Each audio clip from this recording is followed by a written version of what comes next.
Hi hello welcome to ಜಾಗಲ್ ಸವಿರುಚಿ ಭಾಗ್ಯಸ್ ಕಿಚನ್. ಇವತ್ತಿನ ವಿಡಿಯೋದಲ್ಲಿ ನಾನು ವೆರಿ ಹೆಲ್ತಿ ರಾಜ್ಮಾ ಗ್ರೇವಿನ ತಗೊಂಡು ಬಂದಿದ್ದೀನಿ. ಇದನ್ನ ಸಿಂಪಲ್ ಆಗಿ ಹಾಗೆ ಟೇಸ್ಟಿಯಾಗಿ ಯಾವ ಥರ ಮಾಡೋದು ಅಂತ ಇವತ್ತಿನ ವಿಡಿಯೋದಲ್ಲಿ ನೋಡ್ತಾ ಹೋಗೋಣ. 1 ಕಪ್ ಅಷ್ಟು ಓವರ್ ನೈಟ್ ನೆನೆಸಿಟ್ಕೊಂಡಿರೋವಂಥ ರಾಜ್ಮಾನ ನಾನು ತಗೊಂಡಿದ್ದೀನಿ. ಇದಕ್ಕೆ ನಾನು ಕಾಳು ಮುಳುಗುವಷ್ಟು ನೀರು ಹಾಕೊಳ್ತಾ ಇದ್ದೀನಿ. ಹಾಗೆ ಒಂದು ಅರ್ಧ ಸ್ಪೂನ್ ಅಷ್ಟು ಉಪ್ಪು ಹಾಕ್ಕೊಂಡು ಇದನ್ನ ಒಂದು 5 ರಿಂದ 6 ವಿಷಲ್ ಕೂಗಿಸ್ಕೊಂಡು ಬಂದಿದ್ದೀನಿ. ನೋಡಿ ತುಂಬಾನೇ ಸಾಫ್ಟ್ ಆಗಿ ಬೆಂದಿದೆ. ಇದೀಗ ಮುಂಚೆನೆ ಚೆನ್ನಾಗಿ ಬೆಂದಿದ್ಯಾ ಅಂತ ನೋಡ್ಕೊಳ್ಬೇಕು. ಇಷ್ಟು ಸಾಫ್ಟ್ ಆಗಿ ಬೇಯಬೇಕಿದು, ಇಲ್ಲಾಂದ್ರೆ ರಾಜ್ಮಾ ಚೆನ್ನಾಗಿ ಆಗೋದಿಲ್ಲ. ಈಗ ಇದನ್ನ ಪಕ್ಕಕ್ಕಿಡೋಣ.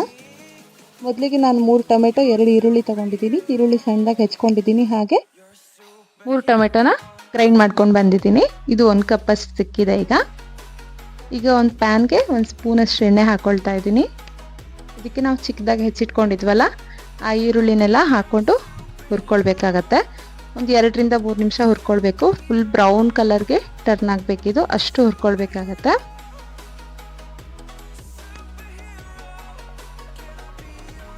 ಆದಷ್ಟು ಹೈ ಫ್ಲೇಮಲ್ಲೇ ಹುರ್ಕೊಳ್ಳಿ, ಬೇಗನೆ ಆಗತ್ತೆ. ಹಾಗಂತ ಸೀದಿಸಬಾರ್ದು. ಸ್ವಲ್ಪ ಗೋಲ್ಡನ್ ಬ್ರೌನ್ ಬರೋ ತನಕ ಹುರ್ಕೊಂಡು ಇದನ್ನು ಕೂಡ ನಾವು ಗ್ರೈಂಡ್ ಮಾಡಿಕೊಂಡು ಇಟ್ಕೊಳ್ಬೇಕಾಗತ್ತೆ. ನೋಡಿ ಇಷ್ಟು ಕಲರ್ ಚೇಂಜ್ ಆಗಿದೆ. ಈಗ ಇದು ಆರಿದ್ದಾದ್ಮೇಲೆ ತೆಕ್ಕೊಂಡು ಇದನ್ನ ಗ್ರೈಂಡ್ ಮಾಡ್ಕೊಂಡು ಬರ್ತಾ ಇದ್ದೀನಿ. ಟೊಮೆಟೊ ಮತ್ತು ಈರುಳ್ಳಿ ಎರಡನ್ನೂ ಗ್ರೈಂಡ್ ಮಾಡ್ಕೊಂಡಿದ್ದೀವಿ. ಈಗ ಮಸಾಲೆ ನೋಡ್ಕೊಳ್ಳೋಣ. ಒಂದು ಪಲಾವ್ ಎಲೆ, ಚಿಕ್ಕ ಪೀಸ್ ಚಕ್ಕೆ, ಒಂದು 3 ರಿಂದ 4 ಲವಂಗ, ಒಂದು ಏಲಕ್ಕಿ, ಹಾಗೆ ಒಂದು ಸ್ಟಾರ್ ಹೂವು ತೊಗೊಂಡಿದ್ದೀನಿ.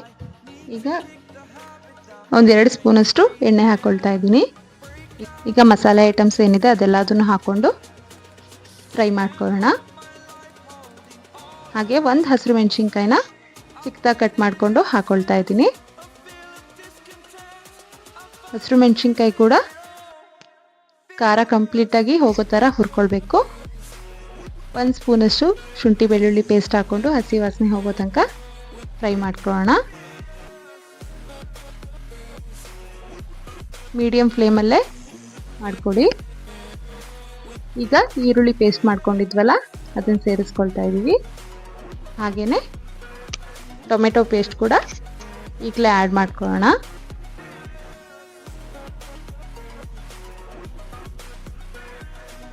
ಈಗ ಸ್ಪೈಸಸ್ನೆಲ್ಲ ಒಂದೊಂದಾಗಿ ಆ್ಯಡ್ ಮಾಡ್ತಾ ಹೋಗೋಣ. ಮೊದಲಿಗೆ ಒಂದು 1/4 ಸ್ಪೂನಷ್ಟು ಅರಿಶಿನ ತೊಗೊಂಡಿದ್ದೀನಿ.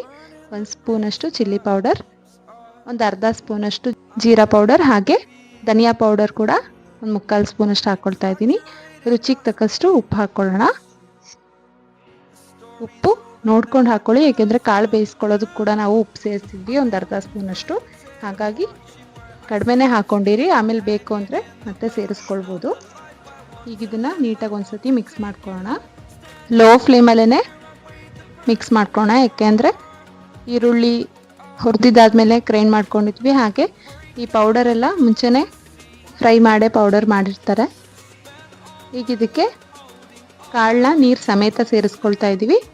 ಇದಕ್ಕೋಸ್ಕರನೇ ನಾವು ನೀರನ್ನ ಇದಕ್ಕೆ ತಕ್ಕಾಗೇ ಬೇಯೋದಕ್ಕೆ ಹಾಕ್ಕೊಂಡಿರ್ತೀವಿ. ಈಗ ಇದನ್ನು ಒಂದು 2 ರಿಂದ 3 ನಿಮಿಷ ಚೆನ್ನಾಗಿ ಬೇಯೋದಕ್ಕೆ ಬಿಡೋಣ, ಅಂದರೆ ಮಸಾಲೆ ಎಲ್ಲ ರಾಜ್ಮಾಗೆ ಆ್ಯಡ್ ಆಗಬೇಕು. ನೋಡಿ ಎಷ್ಟು ಚೆನ್ನಾಗಿ ಎಣ್ಣೆ ಬಿಟ್ಕೊಂಡಿದೆ, ಪರ್ಫೆಕ್ಟಾಗಿ ಬಂದಿದೆ ರಾಜ್ಮಾ ಗ್ರೇವಿ. ಈ ಟೈಮಲ್ಲಿ ನೀರು ಕಡಿಮೆ ಆಗಿದೆ ಅಂತ ಅನಿಸಿದ್ರೆ, ಅಂದರೆ ಗಟ್ಟಿ ಆಗ್ತಿದೆ ಅನಿಸಿದ್ರೆ, ಬೇಕಿದ್ರೆ ಒಂದು 1/4 ಕಪ್ ಅಷ್ಟು ಬಿಸಿ ನೀರನ್ನ ಆ್ಯಡ್ ಮಾಡ್ಕೊಳ್ಬೋದು. ಈಗ ಫೈನಲ್ ಆಗಿ ಇದಕ್ಕೆ ಒಂದು ಅರ್ಧ ಸ್ಪೂನಷ್ಟು ಕಸೂರಿ ಮೇಥಿನ ರಬ್ ಮಾಡಿ ಹಾಕ್ಕೊಳ್ತಾ ಇದ್ದೀನಿ. ಹಾಗೆ ಒಂದು ಅರ್ಧ ಚಮಚೆಯಷ್ಟು ಗರಂ ಮಸಾಲ, ಹಾಗೆ ಕೊತ್ತಂಬರಿ ಸೊಪ್ಪು ಜೊತೆ ಗ್ಯಾಸ್ ಸ್ಟವ್ ಆಫ್ ಮಾಡ್ಕೊಳ್ತಾ ಇದ್ದೀನಿ. ಪೂರಿ ಜೊತೆ, ಚಪಾತಿ ಜೊತೆ, ಹಾಗೆ ಪರೋಟ ಜೊತೆ, ಕುಲ್ಚಾ ಜೊತೆ ಎಲ್ಲ ತುಂಬ ಒಳ್ಳೆ ಕಾಂಬಿನೇಷನ್ನು. ಇದನ್ನು ಸ್ವಲ್ಪ ನೀರಾಗಿ ಮಾಡಿಕೊಟ್ರೆ ಅನ್ನದ ಜೊತೆ ಕೂಡ ತುಂಬಾ ಚೆನ್ನಾಗಿರುತ್ತೆ. ಸಿಂಪಲ್ಲಾಗಿ ಹಾಗೆ ಟೇಸ್ಟಿಯಾಗಿ ರಾಜ್ಮಾ ಗ್ರೇವಿ ಮಾಡೋದು ಯಾವ ಥರ ಅಂತ ನೋಡ್ಕೊಂಡ್ರಲ್ಲ. ಇವತ್ತಿನ ವಿಡಿಯೋ ಇಷ್ಟ ಆಗಿದ್ದರೆ ಪ್ಲೀಸ್ ಲೈಕ್ ಮಾಡಿ. ಹಾಗೆ ಇನ್ನೂ ಯಾರ್ಯಾರು ನಮ್ಮ ಚಾನಲ್ ಸಬ್ಸ್ಕ್ರೈಬ್ ಮಾಡ್ಕೊಂಡಿಲ್ಲ ಪ್ಲೀಸ್ ಸಬ್ಸ್ಕ್ರೈಬ್ ಮಾಡ್ಕೊಳ್ಳಿ. ನೆಕ್ಸ್ಟ್ ಒಂದು ಇಂಟ್ರೆಸ್ಟಿಂಗ್ ವಿಡಿಯೋ ಜೊತೆ ಬರ್ತೇನೆ. Thank you.